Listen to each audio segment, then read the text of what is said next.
Українці, українки, ранок важкий, маємо справу з терористами, десятки ракет, іранські шахіди. У них дві мішені – енергооб'єкти по всій нашій державі.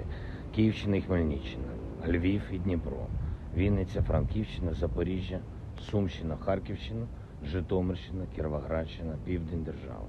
Вони прагнуть паніки і хаосу, хочуть знищити нашу енергосистему, вони безнадійні. Друга мішень – це люди.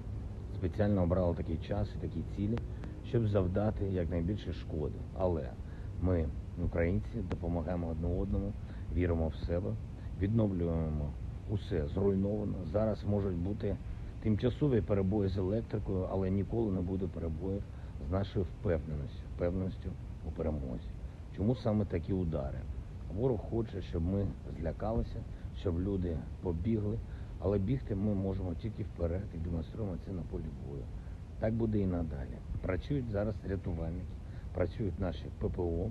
Вже на зараз 38 повітряних цілей збито. Сьогодні будьте, будь ласка, в укриттях. Завдяки допомозі наших військових все буде нормально. Завжди дотримуйтесь правил безпеки. Завжди пам'ятайте, Україна була до того, як з'явився цей ворог. Україна буде і після нього. Слава Україні!